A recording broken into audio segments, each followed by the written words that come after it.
Hello दोस्तों, स्वागत है आपका एक नए क्लास में। एक टॉपिक पिछली साल वाले पेपर में आया हुआ है, हमने आपको पेपर एनालिसिस भी करा दी है। उसमें आया हुआ है वॉन्ट हाफ रिएक्शन आइसोथर्म। मेरे भाई बहुत इंपॉर्टेंट है। आप जब मॉडल में देखोगे देखने में बहुत कठिन लगेगा, इसे सरल करने की कोशिश करिए। चलिए शुरू करते हैं इस वीडियो को। और अगर आप पहली बार देख रहे हो मेरे भाई तो पूरा प्लेलिस्ट डिस्क्रिप्शन में हम डाल देंगे, मन लगा के पढ़ डालो, टेंशन लेने की जरूरत नहीं है सर। ठीक है, जरा समझिए। सबसे पहले तो वांट हाफ, तो मान लिया किसी का नाम होगा सर, ठीक है। रिएक्शन आइसोथर्म, भैया आइसोथर्म का मतलब होता है एक तरीके से कहते हैं समतापी।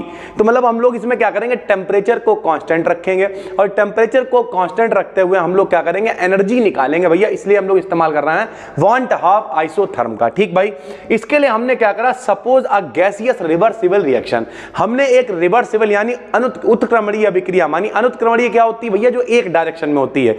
इरिवर्सिबल यह क्या है, उत्क्रमणीय। उत्क्रमणीय का मतलब रिवर्सिबल, जो दोनों डायरेक्शन में होगी उसे कहते हैं रिवर्सिबल रिएक्शन। ठीक भाई, क्या रिएक्शन है जरा ध्यान से देखना।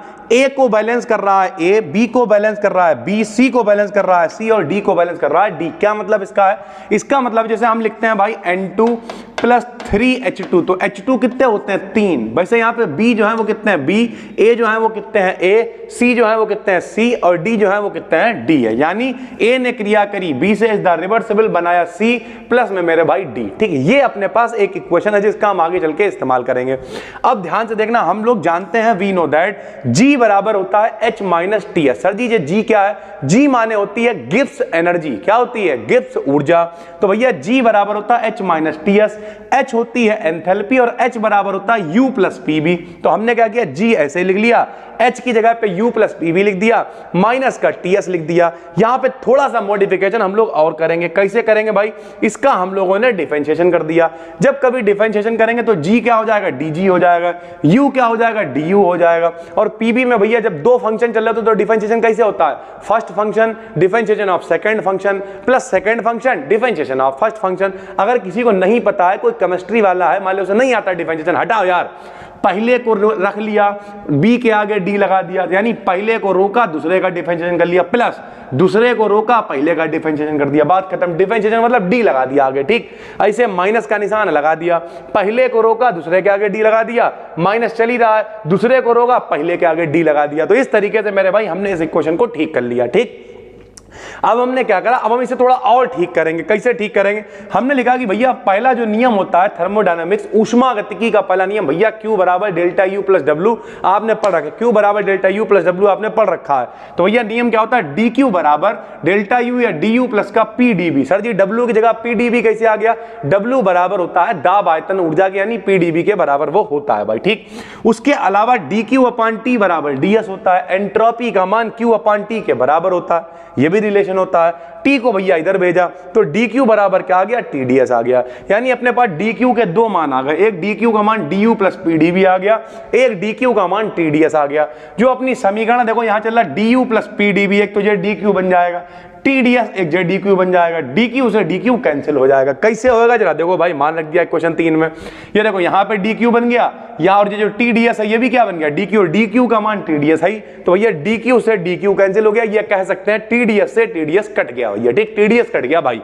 तो अब क्या बचा, BdP बचा माइनस का SdT बचा। ठीक, अभी तक क्वेश्चन में कोई दिक्कत नहीं। क्यों, क्योंकि सबसे पहले हमने गिब्स एनर्जी का फार्मूला लिखा, एंथैल्पी का फार्मूला लगाया, डिफरेंशिएशन करा, उसके बाद पहला नियम इस्तेमाल करा और दूसरा रिलेशन इस्तेमाल करा, दोनों का मान हमने रख दिया। दूसरा रिलेशन कौन सा लॉ है बताना भैया, अगर पता हो आपको सर। ठीक है, तो दोनों का हमने इस्तेमाल करके काटा पीटा और यहां पहुंच गया DG बराबर BdP माइनस का SdT आ गया सर। ठीक है, अब क्या करेंगे भैया, आइसोथर्म है तो हम लोग क्या करेंगे, टेम्परेचर को कांस्टेंट कर देंगे। तो हमने लिखा अगर टेम्परेचर हो constant, when temperature is constant, तो जब भैया टेम्परेचर कांस्टेंट होगा यानी टेम्परेचर में कोई परिवर्तन नहीं होगा।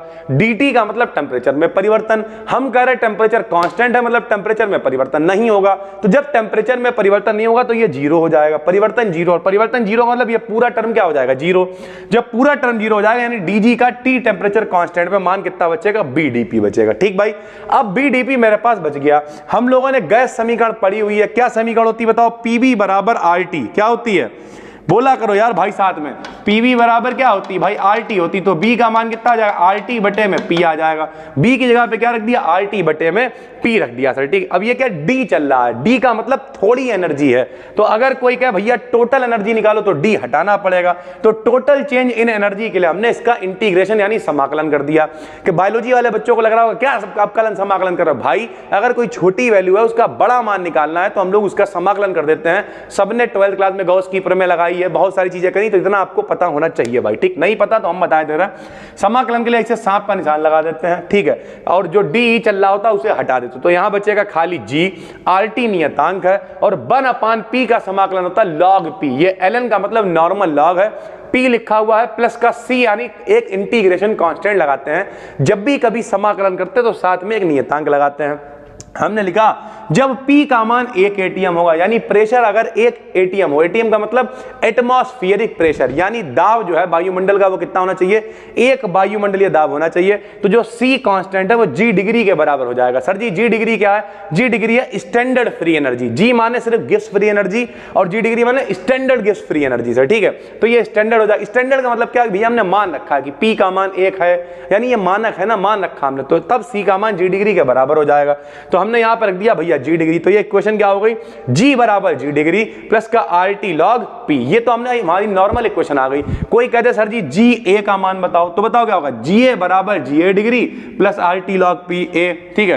कोई कहते GB बताओ, तो क्या क्या हो जाएगा, GB बराबर GB degree plus RT log PB, GC बराबर GC degree plus RT log PC, GP बराबर GP degree plus RT log PD, यानी ABCD जिसके लिए भी निकालना है। हमने एक नॉर्मल इक्वेशन निकाली, उसी में A B C C D D ऐसे करके रख दिया और इक्वेशन निकालना, बस काम हो गया मेरे भाई। जब इतना कर लिया तो हमने लिखा भाई at constant temperature and pressure the free energy change of this gases reaction is, यानी जब मेरे भाई टेम्परेचर भी कांस्टेंट है, प्रेशर भी कांस्टेंट है, तो कितना एनर्जी में चेंज हुआ होगा।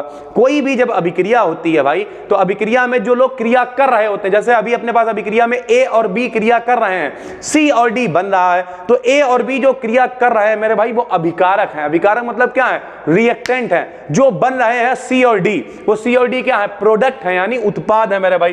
तो अगर हमें निकालें T और P का मतलब क्या है, TP का मतलब है टेम्परेचर और प्रेशर कांस्टेंट है, G का मतलब गिब्स एनर्जी है। तो कांस्टेंट टेम्परेचर प्रेशर पे गिब्स एनर्जी कितनी होगी भाई, हमने लिखा G बार प्रोडक्ट, यानी प्रोडक्ट वाली जो एनर्जी है G डिग्री, उसमें से हम लोग घटा देंगे G रिएक्टेंट वाले को, यानी उत्पाद वाले, यानी जितना बना है उसमें से जिससे बनाया है उसे घटा देंगे भाई। कैसे घटाएंगे जरा देखो। तो प्रोडक्ट क्या है भाई, प्रोडक्ट है CG। अब जरा ध्यान से समझना, प्रोडक्ट में देखो क्या क्या चल रहा है। प्रोडक्ट में भैया चल रहा है, कहां गया कहां गया कहां गया, पहली अपनी इक्वेशन कहां गई भाई, ये है। देखो प्रोडक्ट में क्या चल रहा है, C है और D है। C के संग में C चल रहा है, D के संग में भैया D चल रहा है, ठीक। देखना तो क्या करने वाले हम लोग, ध्यान से देखना भैया। तो यहां पे हम लोग रखने वाले हैं मान, कहां गया कहां गया कहां गया, यहां आ गया सर, ठीक है। तो बताओ प्रोडक्ट कौन है, C प्रोडक्ट है और D प्रोडक्ट है। तो हमने GC और GD को जोड़ दिया, C और D से गुणा क्यों करी, क्योंकि इतना उनका मान चल रहा है, 2 3 4 जो चल रहा है वो रखेंगे। प्रोडक्ट वाली एनर्जी में से हमें घटानी है कौन सी एनर्जी, रिएक्टेंट वाली एनर्जी घटानी। रिएक्टेंट कौन कौन है, A है और B है। तो GA प्लस GB रख दिया, इसकी A से गुणा कर दी, B की B से, क्योंकि उतने वो हैं भाई, ठीक। अब देखो GC का मान ये निकाला हमने, GA GB GC GD का मान निकाल रखा है, सारे मान रख देंगे। GC का मान रख दिया, ठीक, D बाहर चल रहा, GD का मान रख दिया, माइनस लगाया, GA का मान रख दिया और GB का मान रख दिया, ठीक। अब क्या करेंगे, कुछ चीजें हमारे पास कॉमन है, उन्हें कॉमन निकाल लेंगे। देखो भैया GC का मान, अब देखो यहाँ पे जितना भी अपने पास डिग्री वाला आइटम है उसे एक तरफ कर लेंगे। तो देखो C की गुणा इससे होगी तो आ गई C GC degree, D GD degree. तो यहाँ पे देखो डिग्री वाला आइटम एक तरफ कर लिया, RT कॉमन लेके आइटम एक तरफ कर लिया। ऐसे भैया डिग्री वाला आइटम A भी एक तरफ कर लिया, RT कॉमन लेके आइटम एक तरफ कर लिया। अब आपको पता होना चाहिए भैया log M plus log N जो होता है वो log M गुणे N होता है, log M plus N log M गुणे N होता है। और जब दो log मिल जाते हैं भैया log M और यहाँ पे माइनस लगा हुआ माइनस log N, तो वो log M अपॉन N हो जाता है। तो पहले तो इस log में ये दोनों मिलके एक हो जाएंगे, ये दोनों मिलके एक हो जाएंगे। फिर जब ये वाला जो एक हुआ, ये वाला जो एक हुआ, ये माइनस में चल रहा तो ये बटे में आ जाएगा। तो देखो भैया क्या बचा, अपने पास बचा C GC degree plus D GD degree minus का जो भी बचा हुआ अपने पास AB वो, और RT बचा, और log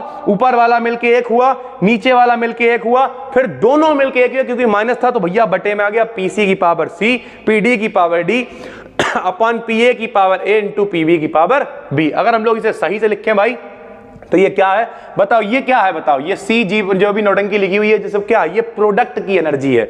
ये क्या है, ये रिएक्टेंट की एनर्जी, प्रोडक्ट में से रिएक्टेंट की एनर्जी घटाएंगे तो उसे लिख देंगे भैया डेल्टा जी डिग्री। ये डेल्टा जी डिग्री का मान हो जाएगा, टेम्परेचर प्रेशर कांस्टेंट है भाई, ठीक। ये अपनी इक्वेशन नंबर आ गई 13। अब हमने लिखा कि भैया जब कभी भी कांस्टेंट टेम्परेचर और प्रेशर होता है तो जो जीटीपी का मान होता है वो 0 होता है, यानी टोटल जो फ्री एनर्जी का चेंज होता है वो 0 होता है। तो हम इधर वाली जो जीटीपी है इसे रख देंगे 0, 0 रखा तो खाली ये डिग्री वाला आइटम बचा, आरटी लॉग केपी बचा। अब ये केपी कहां से आ गया भैया, पीसी की पावर सी इंटू पीडी की पावर डी अपन पीए की पावर ए इंटू पीबी की पावर बी क्या बन गया, केपी बन गया। जो यहां चल रहा था इसे केपी बना दिया, क्यों, लॉ ऑफ मास एक्शन, द्रव्य अनुपाती क्रिया का नियम कहता है जो लोग इक्वेशन में बाद में लिखे हैं उन्हें ऊपर लिख दो। देखो सी और डी बाद में थे इक्वेशन में तो उसे ऊपर लिख दो, जो पहले लिखे हैं उन्हें नीचे लिख दो, जो गुणे में है उन्हें पावर में लिख दो। तो सी और डी बाद में थे उनके प्रेशर को ऊपर लिख दिया, ए और बी पहले थे उनके प्रेशर को नीचे लिख दिया, उनके गुणे में ए बी सी डी चल रहा था उन्हें पावर में लिख दिया। तब भैया ये बन जाएगा केपी, जिसे साम्य स्थिरांक या दाब स्थिरांक कहेंगे मेरे भाई, ठीक है।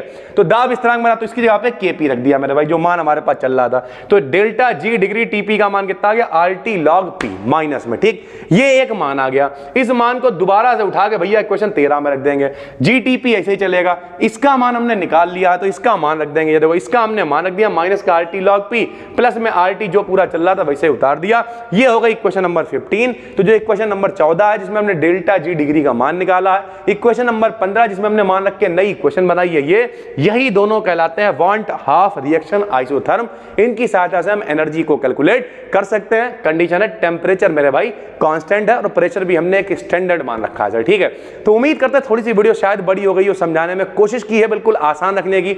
नए हो तो चैनल को सब्सक्राइब करो, इसी तरीके की बिल्कुल आसान वीडियोस आपके लिए लाते रहते हैं।